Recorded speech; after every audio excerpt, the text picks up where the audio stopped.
esse período aí que é praticamente o período da data FIFA, né, que é de 9 de outubro a 17 de outubro. تصريح خطير من مدرب منتخب البرازيل في أول ظهور بعد الهزيمة أمام المنتخب المغربي في كأس العالم لأقل من 20 سنة، ويصفع صحفيا جزائريا تطاول على المغرب.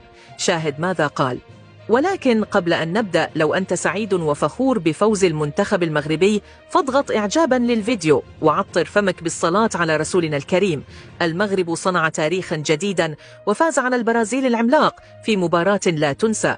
أداء منظم، إصرار وروح قتالية جعلت الشباب المغربي يكتب صفحة مشرقة في بطولة كأس العالم لأقل من 20 سنة. بعد المباراة أدلى مدرب البرازيل رامون مينيزيس بتصريح حصري لشبكة الشباب والرياضة، قال فيه: شاهدت اليوم فريقا متماسكا، منظومة تكتيكية واضحة ولاعبين ذوي شخصية قوية. الفوز جاء نتيجة خطة واضحة وتطبيق كامل داخل الميدان. المغرب لم يفز صدفة، بل بفكر تدريبي وعمل يومي على تكوين اللاعبين. احترمنا البرازيل، لكن اليوم حقق المغرب نتيجة تعبر عن مشروع كروي كبير لديهم. حينها تدخل صحفي جزائري بسؤال استفزازي وقال: هل تعتقد أن المنتخب المغربي يحقق هذه النتائج فقط بفضل العمل الفني، أم أن هناك تأثيرات خارجية أو كولسة تساعده في الفوز المتكرر؟ رد رامون مينيزيس بصرامة: أنا مدرب كرة قدم وأحكم على ما أراه داخل الملعب. ما شاهدته اليوم هو مهارة، انضباط ولياقة ذهنية، وليس هناك أي دليل على ما ذكرته. هذه اتهامات بلا أساس.